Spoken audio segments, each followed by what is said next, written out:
marriage is not universal stability and security. And so he woke me up in my sleep and told me, I've been cheating on you throughout our entire relationship. My dad disowned me. He said that I was dead to him. He wanted nothing to do with me. Like, it had to hit that level of rock bottom where he's just like, I never want to see you again. Do you see this pattern as well, that a lot of people who do extraordinary things, they have usually seen a lot of darkness in their life? What else would draw you to do that? I'm gonna live my own truth, even if it means people won't like it. So when you are living in alignment with your dharma, the universe starts to support you. You start to meet the right people at the right time that have the right conversation that takes you from point A to point B to point Z. 1,000,000%. We were born having our dharma, our soul's purpose, but we were not born embodying it. So honor that inner voice, but... Interesting. Yeah, it's very special to interview a podcaster for me. Yeah. You know? It's like... Because we're like so professional. All right. Yeah. Well, first of all, my podcast, we always dive right in. No introduction whatsoever. Especially the podcast today is even a bit more unique because we already had a podcast in the car. We had a 45-minute conversation / podcast in a very bumpy car ride. We spent 4 days at a retreat together. I got to know you, and I think I told you already at the retreat. I hope I did. I always try to tell people really how I feel about them, because you never know if you're going to see each other again. It felt like, I think I used the term sister for you. I tell you why, because I know what I've been through. I know that the reason why I can give so much is because I've been through so much. And when I heard your story, your level of vulnerability and what you are giving to the world, books, podcasts, so much love, so much knowledge, and seeing where it comes from, I just felt like this instant connection. So really, really grateful to get this opportunity today to sit down with you. I feel like there's a certain frequency of people who've gone through shit, and it's like, I see you. You interview so many people. Do you see this pattern as well, that a lot of people who do extraordinary things, they have usually seen a lot of darkness in their life? What else would draw you to do that? You know, I feel before we might get into personal development from an intellectual place. We might read the books and study the things and grasp the concepts. And I've definitely been in those phases of my life too, but then source brings you to your next curriculum, and it's often not the YouTube video that you choose. It's like, bitch, you going over here. And then you're like, oh, damn, now I need to like actually put these things I've learned into practice. And then it actually redefines like everything that you knew and introduces you to new concepts. Like I was very much like, you know, we have so many truths, right? Like capital T truth and lower T truth. Like capital T truths are just universal truths, like, you know, be a good person, don't kill people. But then like the lower T truths are like the nuance, right? So before, when I was on my journey of stepping away from my family's conditioning, my family, immigrants and refugees from Iran, like very much about survival, very much about doing the safe thing to make money, to not stand out, because that was their journey of coming to the United States. And so my journey interpersonally was about how to go against the norm, how to break conditioning, so I remember people would tell me like, surrender is the spiritual path. I'm like, that makes no sense to me. Because if my mom were to surrender to the war and revolution, she would have stayed there. You know, she had to go on foot, cross borders. Like that's very much the opposite of surrender. If I surrendered, I would be, you know, married to some Persian pharmacist and live next door to my parents for the rest of my life. Like, so my journey was very much about like courage and breaking through. Flash forward 10 years later, going through my divorce, you know, finding out about infidelity that I had no idea about, that all of a sudden my marriage, my life, where I lived, everything was gone. I was like, oh, now I understand what surrender means, because I had no choice but to now accept this thing. So I say this because the spiritual truths that you found that got you to one point of your journey will not be the ones that take you to the next point of your journey. And you have to be open to letting source guide you, because you have to throw away those lessons that you learned so hard to learn that you're like, I figured it out. This is how life is meant to be lived. And then it's like, oh, nope. Totally different way of living. And you're like, there is dichotomy in everything. Almost like book chapters, right? Wow. if we think about, you've been writing books. If we think about the name of the first chapter of your life, and that would be about, courage and fire. And I could so relate because my family are immigrants from Uzbekistan. They, I did not know yeah, that. Wow. yeah. My siblings were both born in Uzbekistan. So I could so relate with what you said about survival. And I was born in Germany. So it was a whole different environment for me to be, to grow up, and I had to go through way different challenges that they went through. So if that first part of your life that you just were referring to had a title, if that would be a chapter, what would it be called? And what was the biggest breakthrough in that chapter? What was the peak of it? I would say it would be called Break the Norms. And I would say the peak was 11 years ago when I arrived here in Bali. So I was 23 years old. I had been living in India for 2 years. I was studying Ayurveda.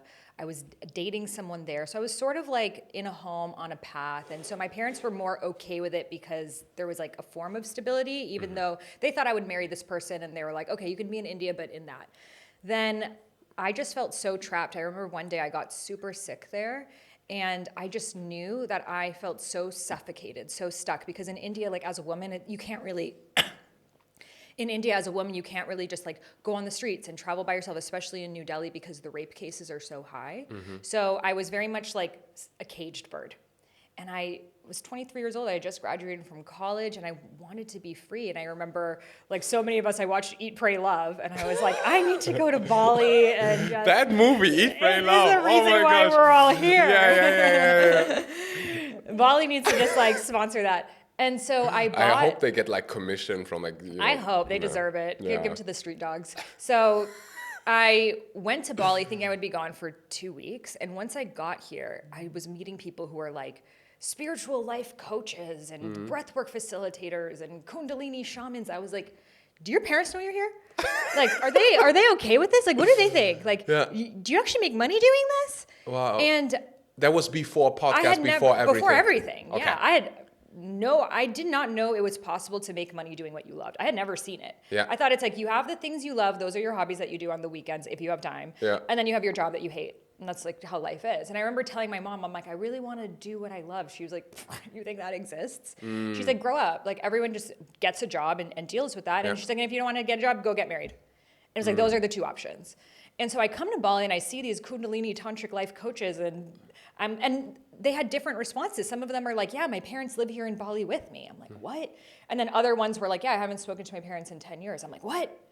And so I was starting to see that there was a way to create an alternative path. And I so deeply wanted to stay in Bali, so I kept extending it, and things started to get really bad with my parents. So at this point, I broke up with the guy in India because we were just not in alignment. But then my parents are like, what are you doing there? Like, you have gone crazy. You're taking advice from these hippies. Like, this is not a sustainable, safe way of living. Yeah. And one thing about me is I always tell the truth. So I would tell them what I was doing.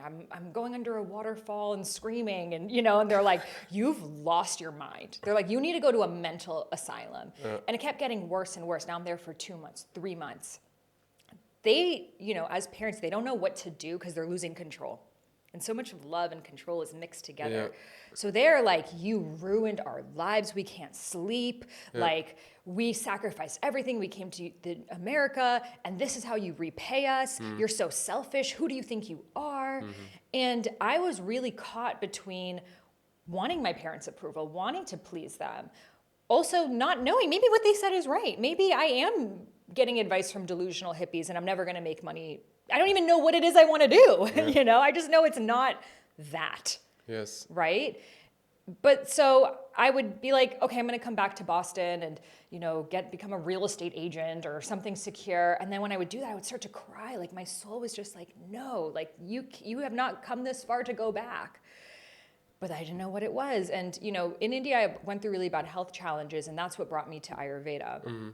I was vegan for a long time. My body started shutting down. I didn't get my period for 2 years. This is when I was 21, and doctors told me my body went into perimenopause.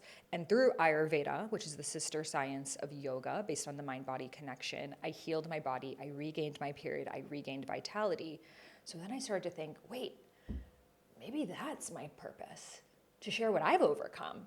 I'm like, no, it can't be that simple. It has to be like, I got to do like it has to be very complicated. Breathwork teacher training. It has to be that. And then I'm like, what if I started sharing about that? But I was like, but I can't let people know that I had health challenges because they won't take me seriously. I have to be professional, right? Because it was still before that time that it was like, you share your story. Like, it was like, you're a doctor or you're no one. And so I started to, and I had a blog at that time, but it was even a vegan blog. And so I was like, I had to come out of the closet. I'm not vegan anymore. And I started sharing about Ayurveda. I started sharing about it more on my social media. And I decided I'm going to write a book to bring Ayurveda, but in a modern way, and merge it with like sports nutrition and modern nutritional science with like ancient Ayurvedic wisdom. So I told my parents, I figured out I'm going to write a book. They're like, you have lost the plot. What book are you going to write? Like, who do you think you are? And so I, again, had so much anxiety at this time. I would go to ecstatic dance, which I know you love as well, but I would be like so angry at certain moments with my parents, and then like so compassionate of like, oh my God, they just love me so much. And then like free and liberated and expansive and like guilty, and like go through all of those emotions on the ecstatic dance floor. And I'm like, oh damn, like this is why they say this is such a transformational practice. So I started ecstatic dancing more and just breaking the norm, being free from that conditioning. So I was just writing the book. Again, no book deal. I had never met an author in my life. I had no idea how a book even gets into a store. But I just figured, you know what? If I just write it, I don't know, I'll figure out the rest later. So everyone's like in Ubud at this point doing fun things. I'm just in the coffee shops writing all day. And so at that point, you still like no podcast, nothing. No podcast, nothing. You just had the idea, I want to write a book. I had like my blog, and I had Instagram had just started at this point. I was 23 years old, so this is 11 years ago. I had some health coach clients, and that's how I survived. Yeah. So I'd made a couple $100s a month, and that was enough for me to live in a guest house with the Balinese family. So I was doing that, and then by that point, eventually I came back to Boston, and I was like, okay, I'm going to try to like heal my relationship with my parents because it's the thing that's holding me back. Shit got so fucking gnarly there. Like, my dad disowned me. He said that I was dead to him. He wanted nothing to do with me. Like, it had to hit that level of rock bottom where he's just like, I never want to see you again, because he didn't understand me. And now looking back on it, I can see that he felt by doing that, that was like the last card that he had of like, well, then I'm never going to speak to you again. And maybe that will make me change. And I remember actually being in my childhood room, and after he told me I'm a loser, I'm a failure, I'm a scum of the earth, I was dead to him. And I went down to my childhood room, and I was like looking at all of my toys and my Barbies that I had since I was a kid. And I was just like, so this is all bullshit. They tell you, follow your dreams.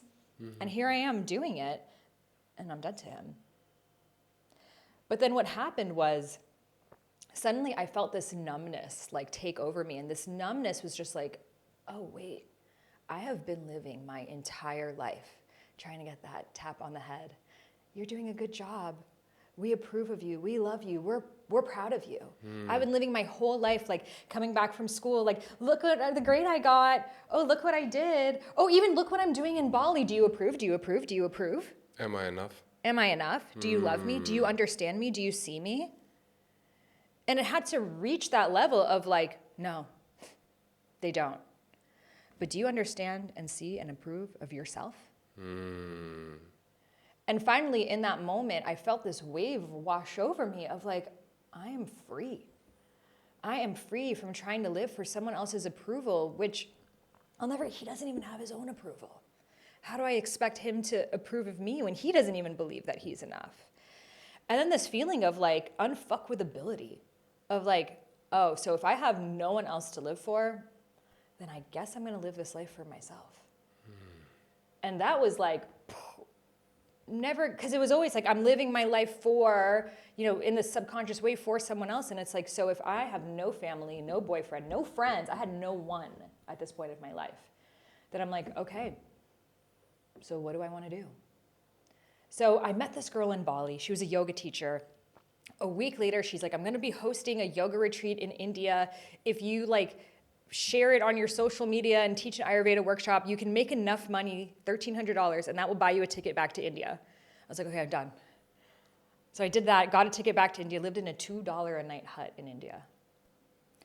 When I tell you $2 a night hut in India. I know. I know. That's where I started my social media career. Yeah. It was $3. Okay, you had the lux. So I remember like at night, because it's a shack. It's a shack with a tin roof. And I would hear all the rats on my tin roof. And, you know, I would just fall asleep to the sounds of the rats. But I remember like I would notice, because it was like a hut with a padlock. Like no one was coming into here. I only had the lock. And I would notice my underwear would be like halfway through the walls. And I'm like, why is my underwear like in the wall? Like, how could this be happening? One night I wake up to the sound of the rats. My mosquito net is this far off of my face. This giant ass rat is like stuck on my mosquito net, hovering over me. I'm like, this is what's happening. These rats are taking my underwear, trying to build a home. I have to take my sandal and I'm like throwing it at the rat from the other side of the mosquito net to try to like fling it off of my net. And my parents had like money in Boston. I had a comfortable like upper middle class childhood. And I was like, I would rather live in this than go back to that. And so I did that. And the difference is now I was still had no book deal, still had no idea how I was going to make any of this happen. It took me 2 years, by the way, for me to get a book deal from here. But at this point, I wasn't wasting my energy trying to get people to see me who were committed not to. I took that energy into, okay, who do I want to become? And I started to live more boldly and brightly, and my color started to expand. I was going to drum circles on the beach and learning poi and like just no longer living in this like, well, I'm only here for now. Is your parents okay with this? Well, this is just a chapter, and then I have to go back to my real life. You know, I'm sure you see people in Bali who are visiting. They're like, oh, it must be nice you live on vacation. I have to go back to reality. And I just decided, oh no, this is my new reality. This is my reality. Who says that is reality and this is a part-time? This is my reality, just like it's their reality. We all choose. Because how can I say that living in the US or living in Germany is reality when there's 8 billion different realities on the earth? It's just one reality that I happen to have been born into. So I'm writing this book in India. It takes me 2 years to figure out how to write it, how to get a literary agent. I had never even heard of this before, how to write a book proposal, like all of these things. I didn't have mentors. I didn't have anyone. And that's why I recommend them. And I love that you share that because it shouldn't have taken me 2 years, but it is what it is. And so finally, flash forward, I'm 25 years old. At this point, I go back to LA. I'm living with my grandma. I still don't really make much money. And I was selling recycled sari material that I turn into pants that were helping victims of sex trafficking in yoga and music festivals in just all throughout California. So I was still doing that for money and like still trying to get my book off the ground. And long story short, I met this girl who had a literary agent and she sent my book to 30 different publishers. And I got some phone calls, some interest. I was like, oh my God, it's happening. I'm gonna get the book deal. They're asking questions. And I got rejected by all 30 of them. And they repeated exactly what my parents said. You're not a doctor. No one cares about Ayurveda. It's not gonna happen. So I'm like, oh damn. I guess maybe they were right. I got to study for that real estate exam. And I'm like, okay. Imagine me selling a home. I don't even own a home. I don't even believe in homes. I don't even believe that we can own land. Like, you know, and I'm like having to like figure out, and I'm just like, no. Again, I did not come this far to go back. So about a week later again, that literary agent was approached by the people who do the Idiot's Guide books, like the Idiot's Guide to Gardening, the Idiot's Guide to Cars, the Idiot's Guide to this. It's like the universal textbooks, at least in the US. I don't know if they have it in Germany, on like different subjects. If you go to a bookstore, they'll have it on every subject. They were looking for someone to write the Idiot's Guide to Ayurveda. Happened to be with this agent, which is super random. They had someone, they give you 6 months. She was 4 months in. She was like, this is too much work. I can't do this. So they needed someone, start to finish, to write this textbook in 2 months. So I was like, I'll apply. I went to the bookstore. I read every single Idiot's Guide first chapter. I stayed up all night. I wrote what that first chapter would be. And they're like, okay, this is good. What would the table of contents be? But like outline every point you would make in every chapter. So I'm like, okay. Went back, read all of their table of contents, figured out how they're organized, stayed up all night, wrote that table of contents, 16 pages, sent it to them. And 2 days later, I was hired. So I'm like, oh my God, I got a book deal. But wait, it's not the book that I wanted to write. It's not my shiny Ayurveda book with my face on the cover. It's The Idiot's Guide to Ayurveda. And it's a freaking textbook I have to like write in their tone and their way, which is like, here's a fun fact for you. And I'm like, wait, I couldn't even, it took me 2 years to write this book. Now I have to write a whole new book in 2 months. How am I going to do this? What did I sign up for? And so it was like even harder to write that book in the resistance of like, oh, I don't want to put my best ideas because I want to save my best ideas for my book. Yeah. And then it hit me a few weeks, I would say, into writing this. I'm like, I might die next year. This might be the only book I ever write in my life. And so if this is it, if this is the only book that is out there from me, I'm going to put my all into it. So I put my best thoughts, my best ideas, whatever I could. I poured it all into this book. And even as I was writing, this is kind of weird, but sometimes I would just look out the window and my fingers would just be like typing. And it was like information was coming through me, but not like random thoughts. It was like specific Ayurvedic information, which is like ancient Indian text, like Sanskrit words, gunas, subgunas, the ways they're connected, seeing like connections between different categories. I had never learned about this stuff in my life.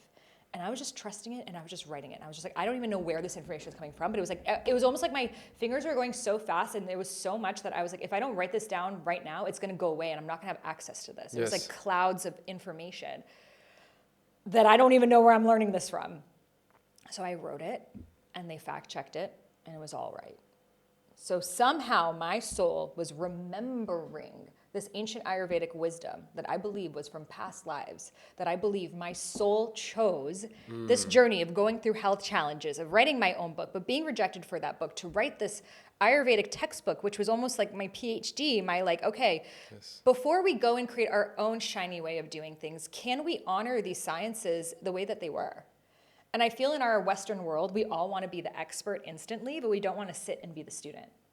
And I feel that it caused me to like be humble and really learn about these things. Because I feel, we see it in Bali. People learn, they do a 1-week class on breath work and they're the breath work superstar. And it was like, no, really sit with this and learn it and learn the mastery without ego. Without, oh, it needs to be attached to my name and my face. Like, it doesn't even have anything with me to do with it. It's just a service of, let me bring this wisdom out into the world without any attachment to myself, which I feel is a really important part of our journey. 100%. So I did that. I wrote the book. All of the information was right. It was about to get published. And now it gets a little weirder. It's 3 days before, it's a Saturday. My book was going to be printed. Once it's printed, it's done. You can't change anything about it on Tuesday. On Instagram, I met this meditation teacher who invited me to a yoga and science conference in the University of Long Island, New York. I happened to be in New York visiting a friend. I go, I'm gonna be real, this was a very boring conference. It was like, the science of breathing, it's good for you. I'm like, I believe you. I trust you, you know? And so I'm in the very back of this 1,000-person auditorium, and I'm thinking in my head, you know what? The only thing that can make right now super lit is if Deepak Chopra walked on stage. Because Axel, Deepak Chopra was like my idol. Like when I would fight with my parents and they're like, you're delusional. I'm like, one day I'm going to be like Deepak Chopra, but for the millennial woman. They're like, he's a charlatan and you're a charlatan too. And I'm like, no, don't put my Deepak down like that. I loved him. He was like, because he was the one who really brought like yoga and Ayurveda to the Western world. Yes. Like he was the one in the 60s who came with Maharishi and came on Oprah and like is the reason why we're even talking about these things, you know? And so I just had so much deep respect for this person. I was like, if anyone said, what celebrity would you love to meet one day or have dinner with or talk to? That was always my person. Since I was 12 years old, I started reading his books at age 12. So I'm thinking, yeah, the only thing I can make right now super lit is if Deepak Chopra walks on stage. But you didn't know that? No, it was a conference at a school. It wasn't like celebrity speakers or anything. It was just teachers. So they're like, okay, time for our lunch break. Oh, and here's our sponsor, Deepak Chopra. And he walks on stage. He just says, hello, everyone, and like goes off, and now everyone's leaving the auditorium. Something in me told me that said, Sahara, this might be your only chance you're going to see this man in person. You need to go up to him and say something. So the crowd of 1,000 people is going up the stairs to leave. I'm going down the stairs. Something came over me. I have no idea what I'm going to say. I walk up the stairs onto the stage next to him. He's having a conversation with someone. I'm standing next to him. No idea what he's going to say when he turns and looks at me. I don't even know how I got on the stage because now I see his security and stuff. I don't know. Spirit opened up a pathway. What's the first word you said? I'm like, hi, Dr. Chopra. I'm like, I'm a huge fan of your work, and it really played such a pivotal role in my life. And I actually wrote this book, Idiot's Guide to Ayurveda, which is with your same publisher, Penguin Random House, and I would love to send you the PDF. And he's like, great, here's my email. And he gives me his email on a piece of paper. And I walk out of there like, this is the pinnacle and highlight of my entire life. I have Deepak Chopra's email. Like, even if I just send him an email, that was enough. That's all I needed. I could die happy. Like, I was just so fulfilled. Like, miracles are possible, and that's it. And so he gave me his email, and I sent him the PDF. I was never expecting to hear from him again. I was just like, like I got to share that with him. The next day, Sunday, I'm meeting my friend. We're going to take these like funny Instagram health conscious videos. I'm running late. I'm crossing the street. I'm eating while walking. I'm halfway across the street. This is in New York. And I hear a man saying, can someone help me cross the street? And that same voice came over me that said, Sahara, if you're a good person, you help that man cross the street. So I put my sushi rolls away in my bag. I turned back. Why am I eating sushi while walking? Not very Ayurvedic of me. And I see this man, homeless man, and I'm like, I'll help you cross the street, sir. He grabs me by the arm, and I can still smell him today, like a putrid smell. His face was very discolored. He was short. He had plastic bags in his hand. Grabs me by the arm, and he says, oh, thank you so much. Can you help me cross the street, go 2 blocks down, find the subway that will take me to Queens, and bring me into the subway? I'm like, sure. Why not? What else? Yeah. I'm like, you know what? I'm so late for this thing. At this point, I might as well just be a good person right now. So I'm walking with him now, and I'm like, sir, where are you from, by the way? He's like, oh, I'm from Iraq. I fled from the war. The war that my mom fled from was the Iran-Iraq war, where 1 million on both sides were killed. Mm-hmm. And so I'm talking to him about his experience. I'm sharing with him about my family's experience, and he's telling me about his sons. He has a son, and one's a doctor, one's a lawyer. I'm like, wow, I would have never guessed that from him. We're having this beautiful conversation. I put him into the subway. The doors are about to close, and I just asked him, I say, sir, by the way, where are you going? He's like, I'm going to go teach. I'm a doctor of physics. I was like, doors closed. Wow. I would have never expected that from him. I thought he was homeless. And I'm like, I was just like skipping on my way back. I'm like, that was such a beautiful humans of New York experience. It was so amazing. I'm skipping. And I'm like, let me check my phone. Let me check my email. It's Sunday. I check my email. Deepak's email. What's your number? I want to call you. On that same walk. I'm like, is he mad at me? That's my first thought. Why does he want to call me? Is he mad at me? What, like, is this a mistake? Like, what is going on right now? So I like how your mindset. This is such a girl thing. Yeah. Is he mad at me? Yeah. So I reply right there with my phone number. He calls me on that same freaking walk. You can't make this shit up. I'm just picturing the moment when you look at your phone. I'm like shaking. Did you pick up immediately, or you waited like 10 seconds to collect your shit? I think I gave it 1 ring. Okay. I tried to be a little hard to get. I'm busy doing important things, living with my grandma. Yeah. Can I call you back in like 25 minutes? Yeah, I'm in a giving meeting. a huge talk. Deepak who? Oh, Chopra. Yeah. Think I've heard of you. Yeah. Let me pencil you in my secretary to get back. Yeah. So he calls me, and he's like, did you write that book yourself? I'm like, yes, I did. He's like, it was a really amazing book. I'd like to have a meeting with you. I'm like, sir, I don't live in New York, actually. I was going back the next day back to LA to go live with my grandma and sell pants at music festivals. And he's like, great, because on Tuesday in San Diego, I'm giving a talk for my You Are the Universe lecture. Yeah. And I would like for you to come and have a meeting with you after. What are the odds that his talk is going to be in San Diego? I'm going back to LA the next day. Crazy. So I'm like, done, sir. I'll be there. I fly back to LA. That morning, I literally slept in my car. I'm so freaking nervous. I have no idea what this meeting is even about. Yeah. My book is being printed that day, but I had this thought. I was like, what if he wrote a quote for my book? Like, you know how they have the quotes, highly recommend. So I told my publisher, I'm like, can you pause on the printing? Because like, what if he writes a quote for my book? It's like, no, we can't pause on the printing. Like the book distributes. I was like, please, I'm like fighting now with this publisher. You need to put a pause on this printing. You need to put a pause on this printing. They're like, we will pause till the end of the day on Tuesday. And I'm just like, okay, because I thought maybe he would just do that. Again, I have no idea. I'm, in Vedic culture for luck, you write yantras. It's like these like sacred geometry things. So I'm like doing all these yantras. I'm manifesting. I'm trying to get into the vortex, doing whatever I can to like be high vibe. And I sit in the crowd as he's giving his talk, shaking the whole time of nervousness just to be in such close proximity of him. He walks off stage, points, you, come with me. I follow him. He has this like hotel conference room. There's 4 people of his team and they're sitting there. They start asking me all these different questions. Why were you at the conference? Where'd you go to school? Where'd you learn Ayurveda? I'm just answering them. And then after, he's like, I really loved the way that you modernized Ayurveda and the way that you made it so accessible, and I would love to have you on faculty of Chopra. And he was making this new app at the time called Jio, which was bringing it and like modernizing it and bringing it to millennials. And he's like, I would like to have you be like the lead content creator on that. Shut the front door. And we made this video, which is still on his Instagram, June 2017, if y'all go back. And it was him. You could see how nervous I was. My Instagram was not even my name yet. I was still going by Eat Feel Fresh, my blog.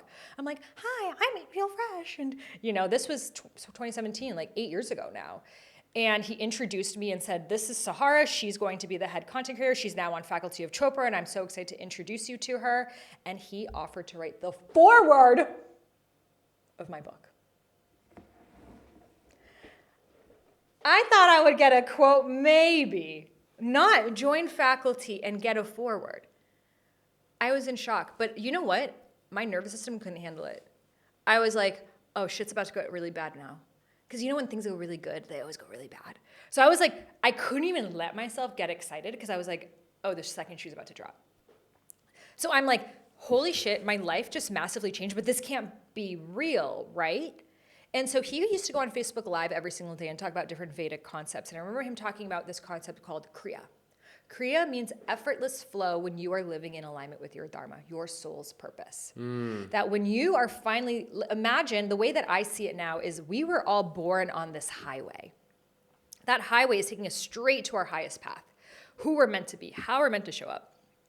So our Dharma is not just what we do, but it's how we do it, why we do it. It's our magic sauce. It's our essence. Like we both have podcasts, but they're very different. We could all write a book. They're going to be very different. Yes. Your Dharma is that frequency that only you can bring.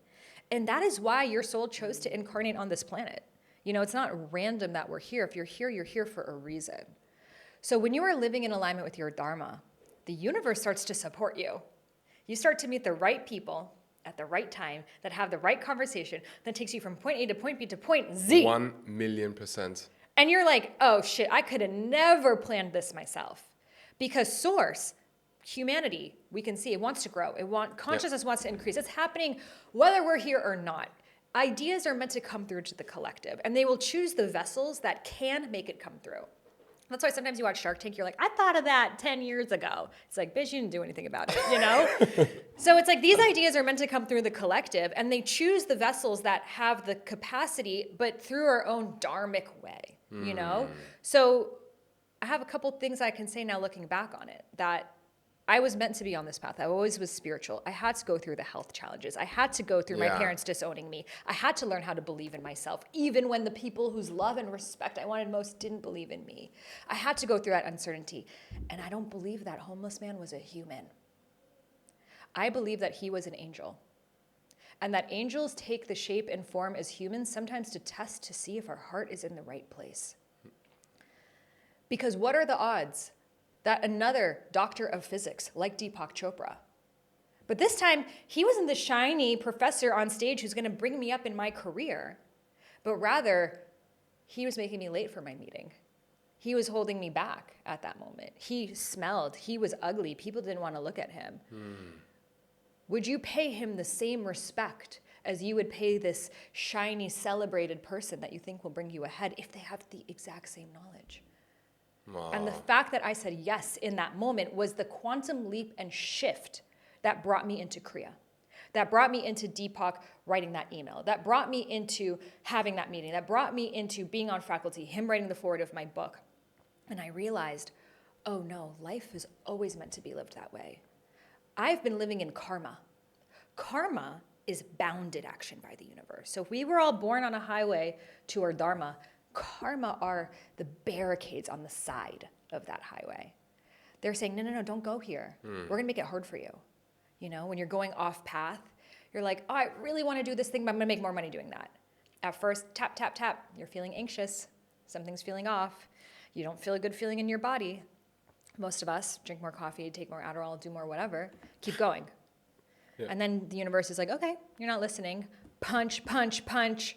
Panic attacks, breakdowns, you know, something a little bit louder so maybe you'll listen. Most of us think, life's tough, get a helmet. Everyone I see is suffering every day. Maybe I just need to numb a little bit more. Going off the highway, further, further, further, until on your knees moment, accident, health scare, divorce, big challenge, that you have no choice on your knees to really learn to pray. What I love so much is that you're connecting the dots right now with us. And there's this famous Steve Jobs quote, you can only connect the dots looking backwards. And I'm trying to, first of all, thank you for sharing all of this. Also, I don't want to skip the part, or I don't want to leave the part uncommented about this. It's probably one of the hardest challenges. There's the family, there's the people who gave you life. And again, I can relate, who maybe don't support the thing that you love the most. That is so hard. So hard. And while you were speaking, I was tearing up because I could sense I could feel the pain, the challenge. And now you're looking back, you're like, actually kind of good that it happened that way, because in order to overcome that, you needed strength, and probably the strength that enables you to do the things that you're doing today. Absolutely, because we were born having our dharma, our soul's purpose, but we were not born embodying it. Yeah. We need to go through certain lessons. We need to gain certain muscles. We need to go through a curriculum to help us actually be the vibration of that, to be the living embodiment of our dharma. And that takes going into our deepest fears. That takes the trials and tribulations. That takes those obstacles. But then overcoming those obstacles becomes the very gems that we're here to share. Yeah. And now I can see, looking back, I have this tool called the Dharma Blueprint. And the Dharma Blueprint is a 5-step tool that anyone can do to discover their Dharma. And I ended up writing a book about this called Discover Your Dharma, which flash forward, Deepak Chopra ended up writing 3 forwards of my books. That Idiot's Guidebook, again, I did not even have a podcast at that time. I just figured out, how do I get on podcasts? And it became the #1 best-selling Idiot's Guidebook of any category. Wild. I went on to write my own Ayurveda book and go on to, have my books published in many different languages, create 7-figure business and beyond. But it was from those lessons that I learned. Yeah, and while you were speaking, back to the question, what would be the title? I have the quote. When you open a book, often nowadays, authors put a quote, like just on one page, there's only the quote. Your story reminded me of the quote, the universe rewards the bold. Ooh. That just came, because it didn't make any sense what you were doing. Like, if you think about it, if you would be in your head, you were just listening to your intuition, to your heart. You were not in your head, and then your heart leads you to places you're like, to those kind of stories. And I have 5 million of them, but I'm more interested in yours. What role does intuition play in terms of dharma, in terms of karma as well? Our intuition is our inner compass. It's our communication with our highest self, and it's always speaking to us. So I see the highest self as us in our optimal timeline. Yeah. So we have many different timelines that our soul could choose. Like, highest timeline is you living your best life, where you want to live, in the right relationship for you, living your full dharma. But then there's all these different ones that twists and turns that you could take of how much kriya you experience and how much karma. So your highest self is almost like the future version of you. And it's sending you little nudges. It's whispering. It's saying, hey, help that guy cross the street. Hey, walk up to that person. Hey, say that thing. Hey, don't say that thing. Hey, take that back. Hey, apologize. It goes in so many different ways. And so there are 4 or 5 different types of intuition. One of them is clairvoyant. So some of us more see things. We see a vision of something, or we see something in our dreams. Some of us are claircognizant, so we just know things. You're talking to someone, you're like, I just know this about them. I don't know. I feel you have claircognizance. Yeah. They're just like claircognizant people. It's like it's like you already know where the conversation's going to go. Yeah. And it's like you don't know how you know this information. So that's my main one as well. Clairsentient is you feel things in your body. Yeah. So you like have a stomach ache, or you pick up on tension in your shoulders, and you actually physically feel what someone else is feeling. So a lot of healers, empaths, energy workers have this. Clairaudient is you hear things. Yeah. Like you hear a voice, which can be your own inner voice. It could be other voices. You also might hear music, tones, frequencies.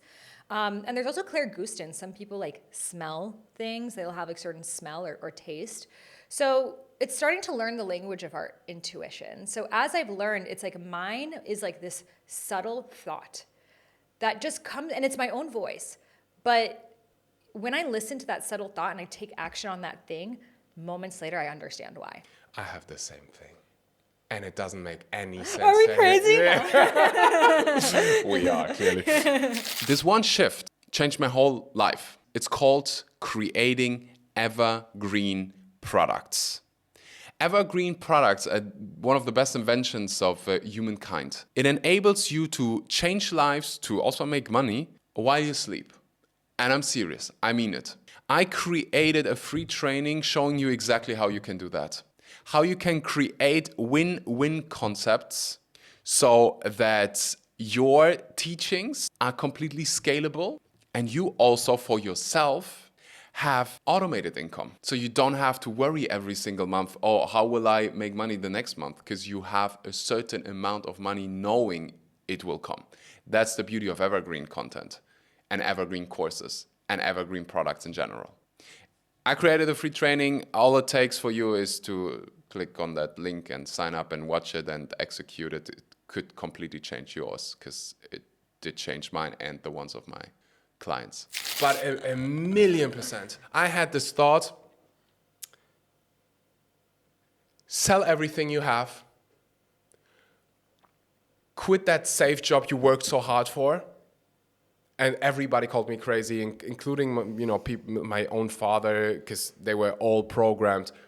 Hey, get something safe.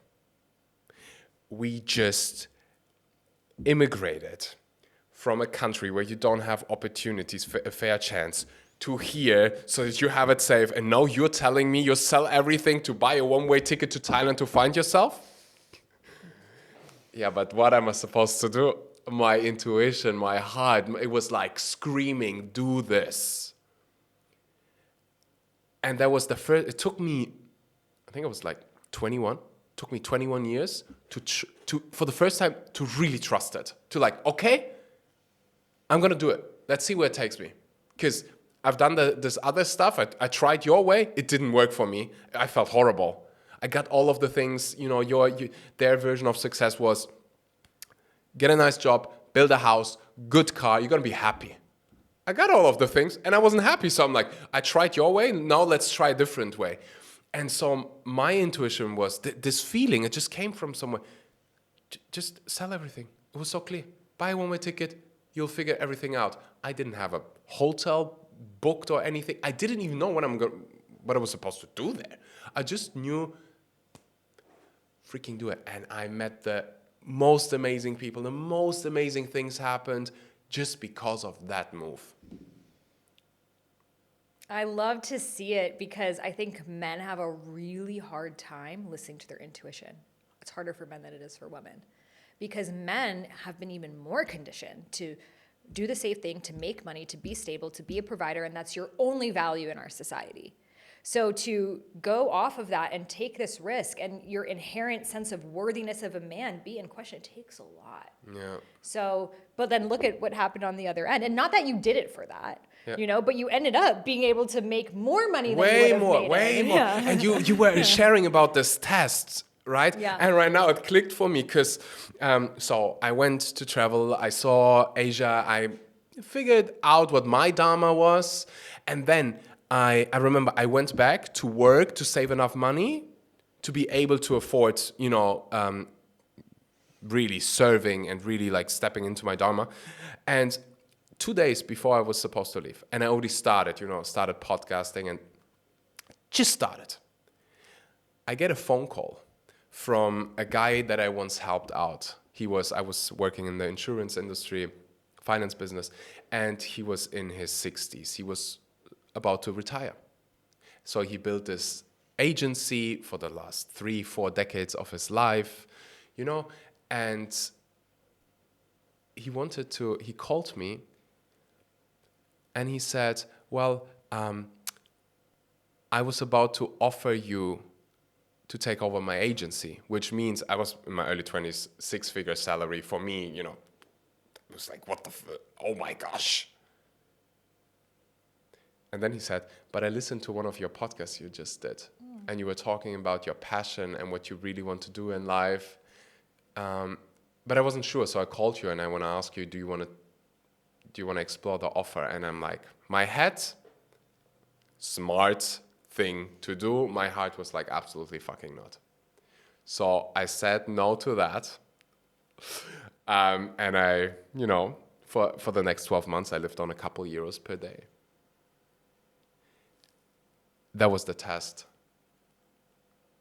And I cannot say it often enough how grateful I am that I listened to that intuition and that you listened to yours and listen to your heart. And sometimes, I don't know how the situation is with your family now, if you want to share, if you want to talk about it. But later on, people that called me crazy for that decision, they started to cheer me on. I had people apologizing for like, sorry that I projected my limitations onto you.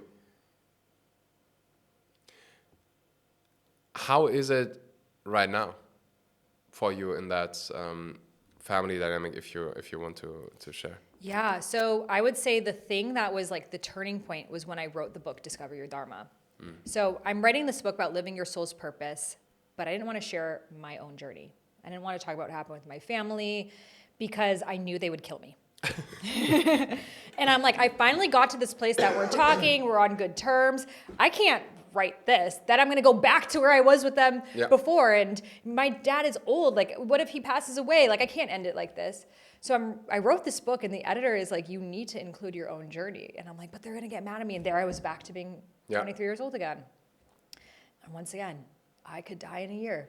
This might be my last book. And I'm not making anything up. It's the truth of what happened. And I can't sugarcoat or pretend something didn't happen to save the person who said those things. So when I wrote about my journey, which was in the first chapter, that was the hardest chapter to write. And I went back and I rewrote that chapter 20 times at least, because I knew they would read it. I knew that their friends would read it, which is also the parents' concern. What are people going to think? That's the biggest It's not like I'm going to, what, our neighbors, what will they say? Exactly. And I actually got mentors of like parents, grandparents. And I'm like, if you had your child write this, what would you think? Would you feel understood? Because I wanted to highlight like they were doing this from their love. It's just what they learned love is safety. Yeah. And on Maslow's hierarchy, when you have your base needs met, you have your wants. When you have your wants met, you want self-actualization. So it made sense. That's humanity progressing. So I rewrote that chapter and found what I felt was the balance of honoring the truth of how I felt and also understanding the like cultural and societal like norms of why they were that way. But I knew if I asked them for permission, they would say no. Yeah. And so I couldn't. And so I was really anxious until that book was coming out. And it was like 2 months before the book came out, and I sat them down and I told them that I was going to write about what happened. And shit really hit the fan, but mostly from my mom, actually. my dad was more just like what, he's so like disconnected that he's just like, whatever. Like he almost like rationalized in his head of like, this is your marketing tactic, so I can see that. I'm just like, no, you actually said all those things. He kind of pretended it never happened. He's like, oh, that's what you think happened. That's not actually the fact, which is like extreme gaslighting. My dad is like a major narcissist, which we can figure out now. But my mom was like, why didn't you write about that we sent you to summer camp? Why didn't you write about that? Why didn't you write about all the things that we did for you? I'm like, Mom, it's not like they sent me to summer camp and now I'm living my dharma. It's like, I'm the most grateful for you not believing in me. I'm the most grateful for this part of my journey because I wouldn't have become this version of me. But for them, they want you to like only speak about, she was like, when I see people winning awards, they're always talking about their parents in such a positive way and you just want to talk about us in a negative way. And I'm like, it's not a negative way. It's like sharing a story, but that is just so new to them. And so they saw it as very disrespectful. Mm-hmm. And so that was really hard because it brought us back to a really bad place.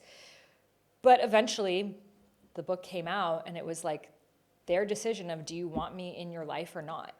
Because this is the truth of who I am and how I'm going to show up. And the cat is out of the hat, I'm not going to go back. And so it took time and it was in steps. And, one thing I'm really committed to is speaking the elephant in the room and speaking the truth. So when they would say something. I love that about you. When they would say something and there was like a passive aggressive something to it, I would just say, oh, is what you mean this? Oh, is what you're trying to say that you feel this about me? Yep. And just keep saying it, that it's brought about a lot of healing. So I would say that now I speak to them. They don't understand me. I don't think they would choose this path for me. I don't think they're going to like this podcast, and I pray to God they don't listen to it. But I can't live for that approval anymore. So it takes so much courage. Yeah, I wish I could say, and now I live in Bali and we're all hippies. That's not the truth. Yeah, and it's such a delicate topic. Yeah. Because, again, I've been through the same struggle, and I think, like, I get it when people say, like, it's, but what about how they, you sharing about, I grew up with alcoholics. Mm-hmm. So you sharing that makes them look bad. Mm-hmm. Okay, I understand that. At the same time, if, like your mom or probably my father, when I said that, they feel shame, right? Okay.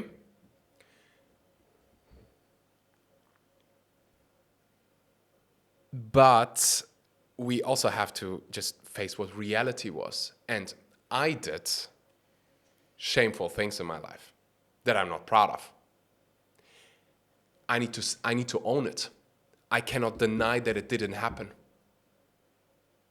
Right? And so I think we as kids, we have that. It's our right to speak up and share those things. And for such a long time, I wasn't allowed to like even ask for help because what would the neighbors think? Well, the truth about the situation right now, that's what they would think. And so maybe as parents, we need to then look into a mirror and say like, okay, what is the truth here? And maybe we're not supporting our kids right now. Maybe some of our behavior is awful. And we need to change, and we need to take responsibility. And there is this one person, she feels like so my mom died when I think I told you very very early on. And I have a couple of mothers that are basically, they're in my life, they're friends of mine, but they act like mothers. They're like mothers to me.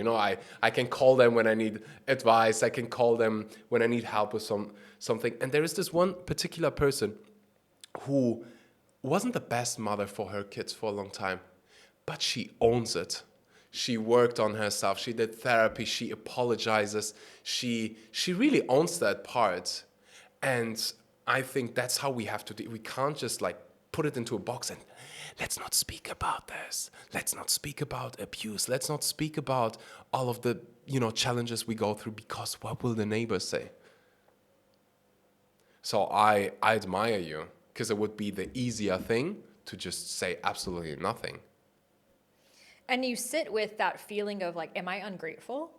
Like, am I just looking at the negative? And I had to do a lot of shadow work in that, but I realized like us sharing about our parents Yes. is healing people. Yeah. That it is ultimately the most healing thing that our parents can do, and actually their biggest dharma. That Yeah. I believe their souls chose to Yeah. be alcoholics and narcissists and enmeshed and all of the things, because what a catalyst it created in their children. Yeah. That sometimes a soul's path is actually to be the villain in your story right there. Because nothing else would have caused you to shift and grow in the way that that would have. Yeah. The villain in your story. And we're the villain in other people's stories too. True. In whose story are you the villain? That's a very good question to ask. I wonder, DM me if I'm the villain in your story. Uh, You know, later on, my ex-husband became the villain in my story, you know, of then, you know, you go through the shit with your parents, but you didn't choose your parents. To choose someone, to marry them, to see them as your safe space, your person, the person you trusted, the person that was like, when all of this was going on, that I would speak to. Then to find out that that person was lying to you, that was even harder than all of this. Because it's like, then you start questioning yourself. How did I not know? How did I not see this? And that caused me to do this whole other layer of deep shadow surrender, inner work. And ultimately, and we can go into that, I don't know how much time we have, but what I saw, you know, Plenty. what I saw over a year later of, you know, we were together for almost 8 years. We were married for 3 of those years. He sat in a San Pedro ceremony. It was his first time sitting with plant medicine. And that medicine caused him to admit to himself for the first time that he had been cheating on me, which he was going to tell me in the right time. We were supposed to go to Egypt together, and he was going to like tell me after that trip. He came back, and the next day, and this is crazy, I've never actually shared this on a podcast before, but I was sleeping in bed next to him, and he woke me up in the middle of the night, and the medicine was coming through him and told him, if you don't tell her the truth of what you've been doing, you're going to get prostate cancer and die. And so he woke me up in my sleep and told me, I've been cheating on you throughout our entire relationship. And admitted a lot of childhood traumas and things that he was ashamed about that he had never shared with me. And I did not react emotionally. I didn't get angry. I didn't cry. I was out of body. And it was actually this energy of Kuan Yin, who's the goddess of compassion. And I was like, wow, I'm witnessing a miracle right now. I'm witnessing the miracle of someone sharing their truth for the very first time. I'm witnessing healing, even though I'm the victim of the situation. But let me just understand why. So for 9 hours, we stayed up all night, and I just wanted to understand why. What made you feel like this? What was going on in your head? And it was the closest that we've ever gotten. And, you know, the next day when reality hit me of, wow, I don't know a version of him that was not cheating on me, and so there's nowhere to go back to, and this marriage is over, which I never would have expected this. But I just knew, and it was interesting because I had this like, almost like the words came out of my mouth of we need to divorce, but I didn't even believe myself when I said it. Like, you know, sometimes you say something, but you like want to threaten it. Yep. And it came out of my mouth, and he was even shocked because we were both Middle Eastern. You don't divorce. It was never in my mind. Even if he lived on Pluto, I'd be like, yep, that's my husband for life. Like, it doesn't exist in our families, in our cultures. And I said that, and something came in my intuition that said, this is your easy way out. This is your way out. Because now you can actually live the life that you wanted to live, that you weren't able to. And now looking back, one of the biggest things in our relationship was we didn't have the same vision for our lives. You know, sometimes you ask your partner, you're like, what do you really want to experience in this life? And I'm like, if I had my ultimate timeline, I would be living in Bali. I would be in the jungle. I would be with friends. I would be in community. I would be singing around a fire like we did 2 weeks ago. Yeah. And he's like, I would not want any of that. He's like, I would want to be in Ibiza in tech house raves. And I'm like, I don't want any of that.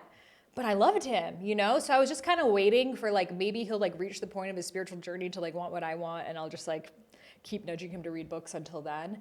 And like, God gave me this like way out that it's like, this is a very clear way. And there's no doors back because, you know, once I said we need to divorce, his own shame caused him to be like, well, I was unhappy in the relationship and this. And so it wasn't like he's begging me to come back. He was like very done with the relationship as well. So then my ego and my little girl was so hurt of like, you cheated on me. You're supposed to be begging me back on your knees, sending me flowers. And you're also saying you didn't even want to be with me. Like there were no doors. The universe had to be like, bitch, we are not, you gotta go.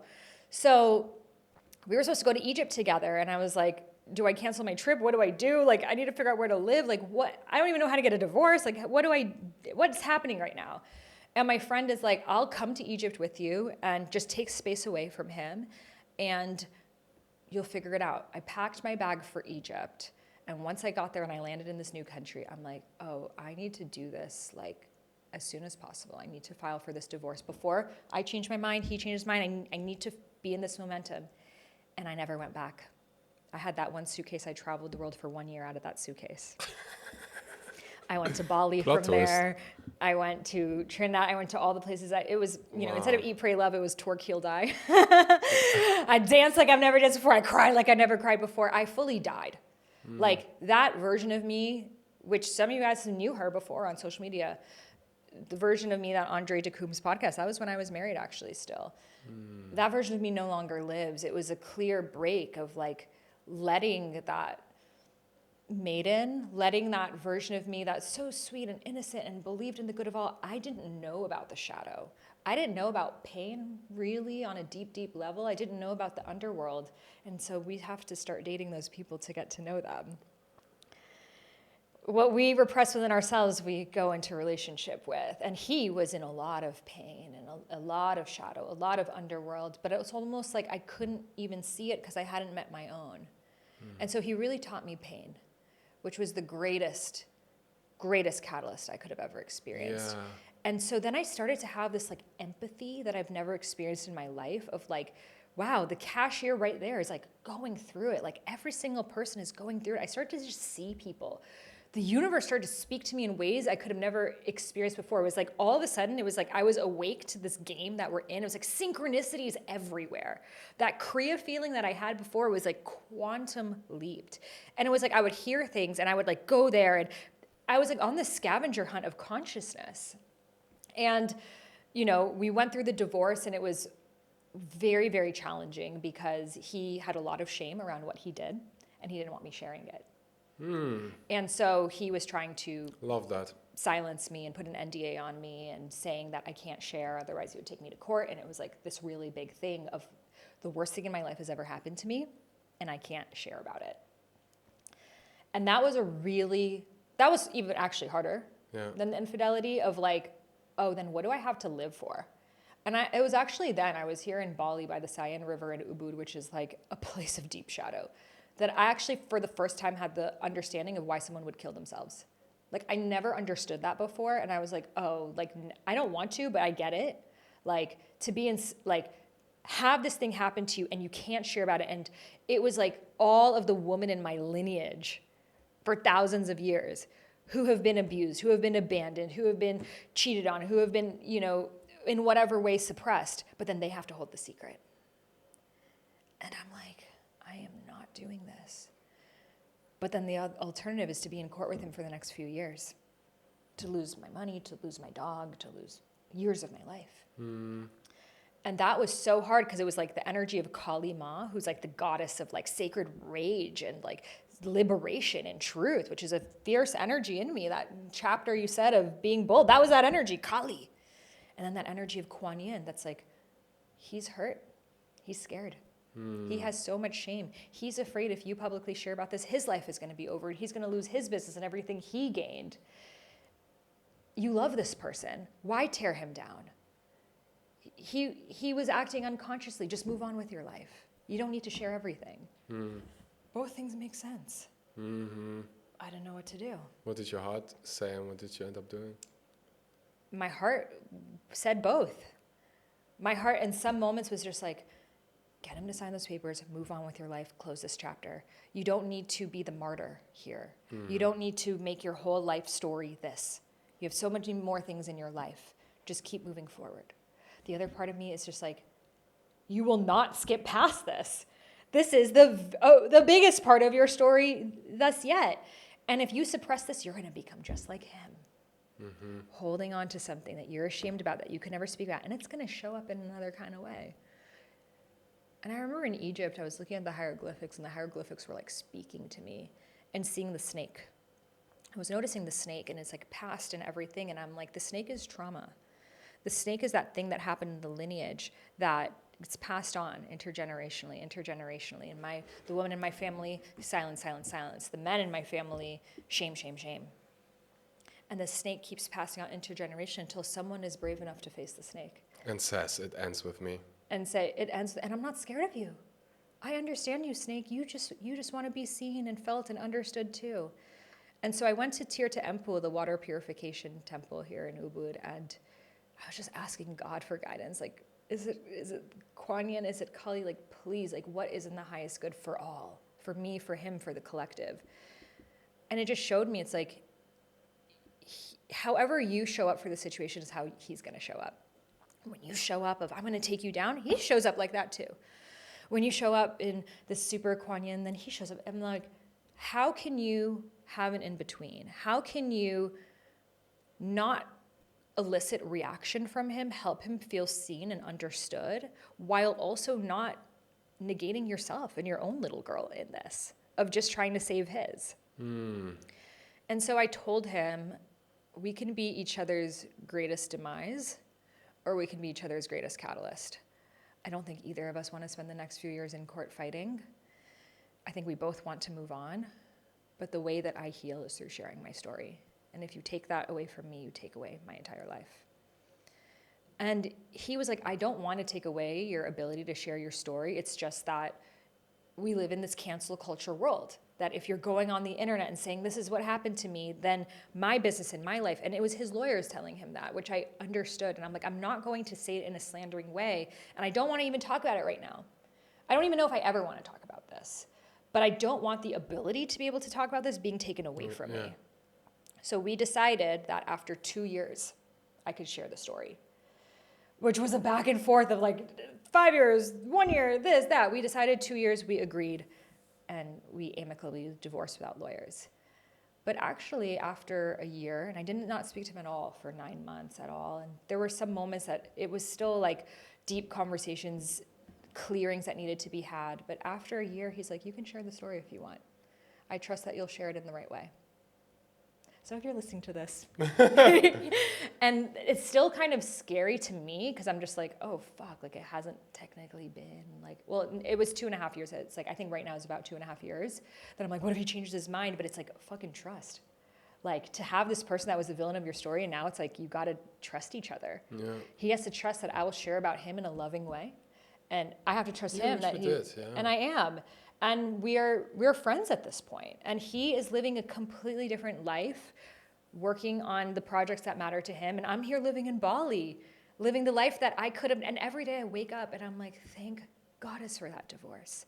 Thank Goddess for all of it. But also like interpersonally, like thank God. Like, so I ended up sitting with San Pedro 1.5 years after this all happened, which was the medicine that caused him to tell me his truth. And it showed me so much. But what's the name of the medicine in case someone is... San Pedro. Someone is interested. Wachuma. It is the grandfather medicine, is a cactus from Peru, Sacred Valley, Peru. And it's so beautiful. So, you know, like ayahuasca, it's a master medicine, but San Pedro is on the heart and it's on family and ancestral clearing. And you're not seeing things, you're actually hiking. So you're hiking, you're in nature, you're walking, but you're having like the deepest thoughts as if you're sitting with like your elder self counseling you. And so it showed me so much about, you know, the first ceremony was like the men in my family and the patriarchy and war consciousness and how the war in the Middle East led to war in the family and how it was always like us versus them. Me and your mom think this about you. Oh, me and my brother are now ganging up against my mom. And it's like how we recreate the war that we see within the family unit, and that there can never be love when there is power. And how in every relationship there are these power dynamics. Oh, you're the black cat and they're the golden retriever. Oh, you got to be the one in charge. And it's like, as long as you're playing that power game, you are not in the truth of love. And so it showed me that. And then it showed me my maternal lineage and just the sacrifice and the martyrdom and like the losing of the self. but also the beauty of the losing of the self and motherhood and what a gift that is, which I didn't even want to become a mom. I didn't think before that ceremony. And so much, but in one specific moment, I saw myself overhead in the sacred valley of Peru, walking through these mountains. And it said, the ceremony is now complete. And I remembered when I was 23 years old and I went back home with my parents when I was staying there, and I just wanted to get the fuck out of there. And I remember reading about this retreat in Ecuador, and it was the San Pedro retreat. I didn't even know what San Pedro was. It was like, go to Ecuador and sit with shamans of San Pedro lineage. I'm like, I'm meant to go here. I was telling my mom, I'm like, I need to go. Can I please borrow like even $1,000? I swear I'll pay you back. She was like, no, you can't go. I didn't have the money. I couldn't go. But I really wanted to go for some reason. And it was like, your ceremony started in that moment, because a month later I met him. And what I needed to learn is that marriage is not universal stability and security. It's not till death do you part and now you're forever safe and happily ever after. And the medicine's like, we couldn't have just shown you that in a ceremony. You had to go through it yourself. You had to go into the eye of the storm. You had to go into meeting someone, truly love at first sight, having this relationship, being married, and now it's gone. What? I thought I signed papers and we're good forever. Mm-hmm. And then him waking up into all of the shadows that he was holding on to. And me, catalyst of me waking up to all these deep shadows that I was holding on to. And finally, 8 years later, the ceremony is complete. And so I thank Goddess for him. I thank Goddess for all of it. It was so perfect. I'm like, what a masterpiece. I couldn't have written it better myself. What a beautiful script. Like movie. I believe life is a movie. It is. And we think we're writing it. God comes up with shit plot lines we could have never figured out. I'm like, yo, the plot just uncanny. Yeah. Of course, with so much pain and drama and all of it, and you got to be in the journey. But then what I try, I try, but, I'm single again, dating, and I'm just like, okay, I'm in the story again. I'm in the memoir. I'm in a new chapter of it. So then when things don't make sense, why is it happening? I'm like, I wonder why my soul is writing this chapter. Or I'm like, this date was so random. I'm never going to see this person again. Catalyst made me realize this thing. Some pieces of the puzzle, there are things simultaneously happening right now in your life in the periphery that only years from now you're like, that podcast with that German guy, Axel, it won't make sense now. Eventually it all does. Every single thing is orchestrated. Every single thing is divine. Every single thing has a reason. It is all pushing us and propelling us in the direction of our Dharma. And when we realize this, it's like, holy shit, we're fucking alive. And we are part of this game. We are part of this experience, and let me play all out. 1,000,000%. So one day, I have this romantic vision to write a book based on the mantra "Success leaves clues," and I want to hand it over to, if I have kids, to my kids, to the world.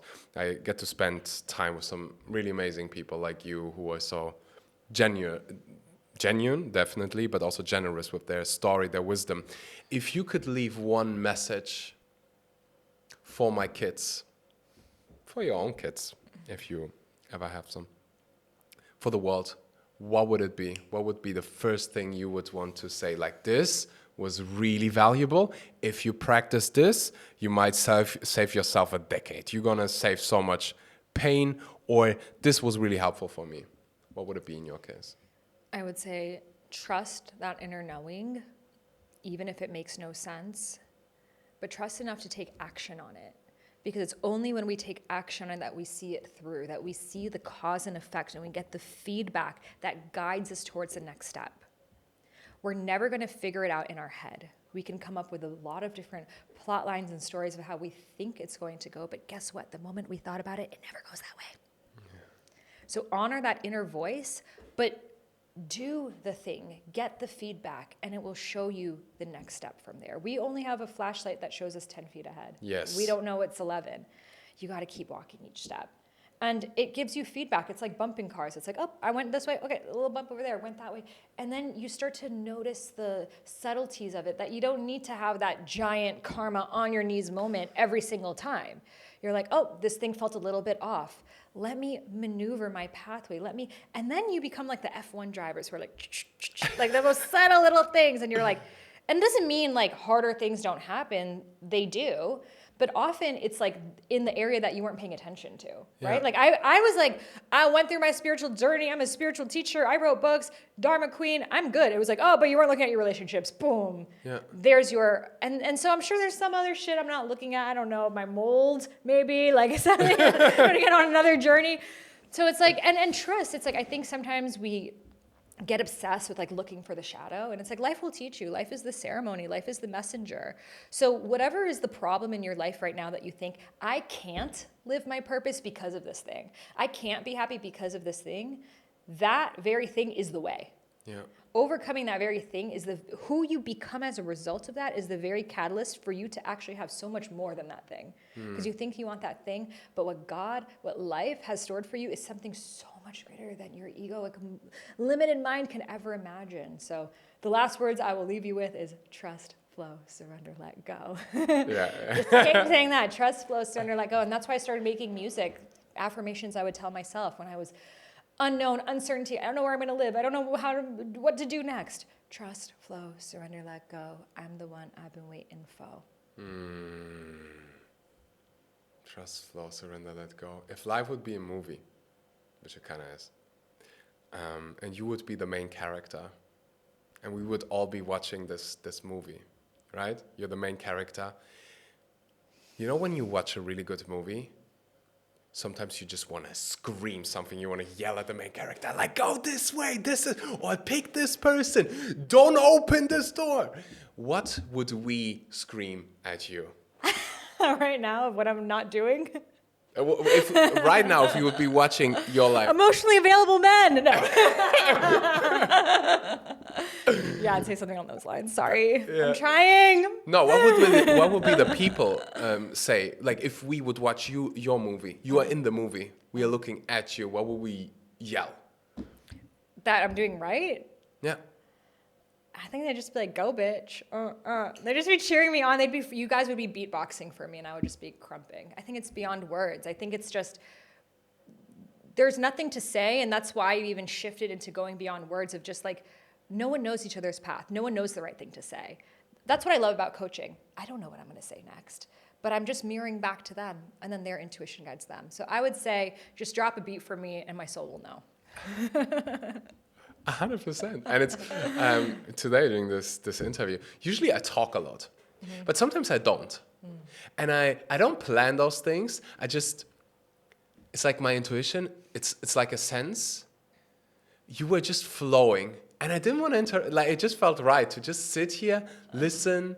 I teared up a couple of times because I'm so inspired by your courage to follow your intuition, to listen to your heart. It sounds so romantic, right? Listen to your heart. But we really have to understand your brain has neurons, and your heart has neurons. And your gut has even more. So when we say listen to your heart, it can literally tell you things. It has its own little brain. But so many of us, we've never learned to listen to that brain that we have, our heart. And I find it fascinating to think about your heart was there before your brain was there. Our heart, I always say when you're making a big decision, counsel with these 4 centers. What is your head saying? You got to write down, what are the facts? What are the pros and cons? I have a big decision right now. Okay. I don't think I'll share about it, but okay, I'm so listening. what does your head have to say? What are the facts and information? We have to honor the head. Yeah. Because if we don't, it's going to infuse itself into everything else. So just write it all out. What are the facts, the things you're deliberating over, the pros and cons list? Then your heart. If it was just based on what feels right, what would your heart say? Write that down. And then your body. What does your body have to say? When you tune into different decisions that you can make, does one feel expansive? What does expansive feel like in your body? Putting my chest out and almost like raising my hand, whereas when it contractive, yeah, it's like, and I look on the floor. Mm-hmm. Yeah. So when you think of these different decisions you could make, what does your body do? Let me be authentic.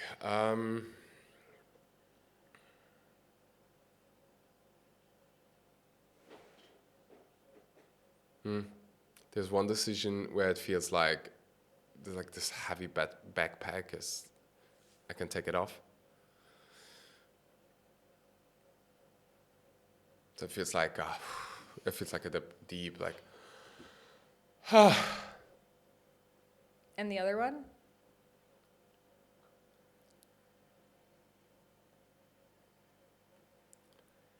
tense. You're feeling it there. Okay, great. And then the last one is when you just intuitively, that first inner knowing, when you're just like, what's the right way to go? What comes up for you? Is it one direction? That direction is very clear. That direction is very clear. Yeah.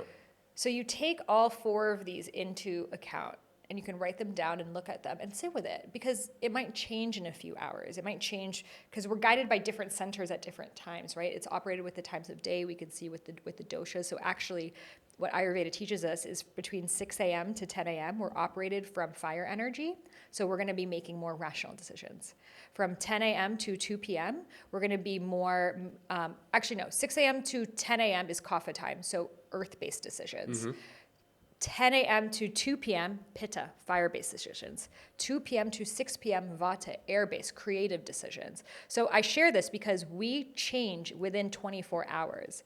So the decision that you make right now will, especially for you as a man, you operate from very much a circadian rhythm cycle. So keep coming back to it for 24 hours. See how you feel. For women, we operate from a lunar cycle. So really, if it's a big decision, 28 days. Because we're going to be feeling differently when we're menstruating, when we're in follicular, when we're ovulating, and when we're in luteal. So notice how you're shifting. And again, if it's like, should I get milk or orange juice? You don't need to wait a month. But like, if it's like, something big, let your body go through these different shifts. Because the thing is, we have layers of how honest we are with ourselves, that sometimes we're very excited about something. It's like, this person fits everything in my checklist. This job fits everything in my checklist. Let me do that. And it's that rush, that very excited energy. Yep. But then when we're in that, we kind of overlook some of the deeper things that we can only feel when the dust settles. And then when the dust settles, we start to get that deeper gut thing and that deeper heart thing and that longevity piece of it. So bring those all together, ask yourself throughout the day or throughout the month, and see what happens. Yeah. I love that. I wanna acknowledge you a final time, because this episode will do so much for people. Aw. I hope they will start listening to their intuition. Everybody, I share so often about this very simple 3-second rule, where you have an intuition, you have an idea, you count 3, 2, 1, and you just do it. Mel Robbins wrote this beautiful book called The 5-Second Rule. This freaking rule, it's so simple, it changed my life.